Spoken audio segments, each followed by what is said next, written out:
Deuxième chose, ils ont compris quelque chose qui semble nous paraître absurde, que moi j'ai compris en étant là-bas. C'est quand un de mes meilleurs amis qui est gay m'a expliqué qu'en théorie, il n'avait pas le droit d'être gay à Dubaï et qu'il était en sécurité, et qu'en France, il avait le droit d'être gay et il se faisait tabasser dans la rue. C'est énorme ça. En fait, il y a toute la symbolique et tous les arguments émotionnels qui sont complètement décorrélés de la réalité. En gros, sur le papier, la France, c'est le paradis sur Terre. Concrètement, tu y vas, tu te fais emmerder, il y a une ambiance de merde, tu payes 70% de taxes, enfin, c'est l'enfer sur Terre. Et sur le papier, Dubaï est censé être dangereux pour des marginaux. Ouais, mais dans la réalité, tant qu'ils font pas de la provocation publique, que ce soit dans la rue ou sur les réseaux, bon, on les emmerde pas, on s'en fout. Pourquoi ? Parce qu'il y a un focus sur l'efficacité.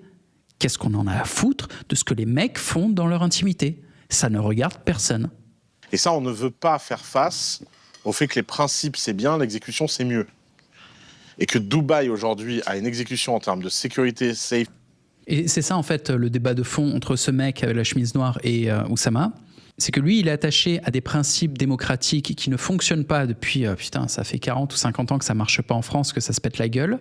Il y est toujours attaché pourtant, hein. Et en face, Oussama, non, il a une sorte de détachement émotionnel qui fait que, ok, il avait des préjugés très négatifs sur Dubaï, il y est allé, il a vu que ça marchait, il est en mode, ouais, mais j'ai rien à foutre de mon attachement émotionnel à ce symbole, à ce concept de démocratie. Non, ce que je veux, c'est de l'efficacité, c'est de la sécurité, c'est un endroit où il fait bon vivre, c'est tout.